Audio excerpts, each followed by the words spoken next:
Hawak na ng Office of the Ombudsman ang partial report ng Senate Blue Ribbon Committee sa flood control scandal. Sa ilalim nito, ilang former at incumbent lawmakers ang pinakakasuhan. Ang detalye sa agenda report ni Joan Manalo. Naisumiti na sa Office of the Ombudsman ang partial report ng Senate Blue Ribbon Committee na dating pinamumunuan ni Senator Panfilo Lacson. Kinumpirma ito ni Assistant Ombudsman at Spokesperson Amico Clavano. Anya, ipapasa na nila ito sa mga grupong nakatoka sa investigasyon ng mga kasong kaugnay sa flood control scandal para magamit at mapakinabangan kung kinakailangan. Ayon naman kay Lacson, hindi masasayang ang kanilang mga nakalap na impormasyon sa kabila ng panibagong kudeta sa Senado. Kinumpirma rin ng senador na nakipagtulungan na sila sa ginawang fact-finding investigations ng Office of the Ombudsman at Department of Justice sa pamamagitan ng pagsusumite ng testimonial at documentary evidence.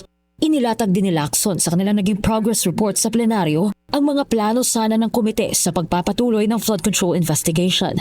Una, mas malalim at mabusising investigasyon hinggil sa usapin ng allocables at leadership fund. Pagtuunan ng pansin ng komite ang mga opisyal na dokumentong ating nakalap mula sa DPWH.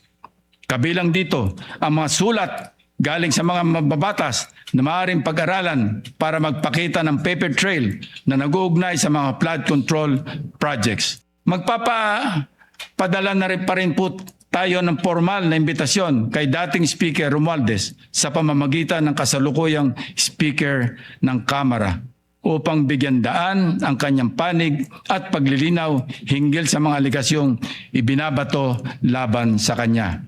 Kaugnay nito, matatanda ang hinimok ni Lacson ng mga kapwa-senador na pumirma sa partial report ng komite. Sa ngayon, 2 pirma pa ang kailangan para ma-sponsor at maipresenta na ito sa plenaryo, habang nananatili pa ring bakante ang chairmanship ng Blue Ribbon Committee. Para sa agenda, Joan Manalo, Billionaire News Channel.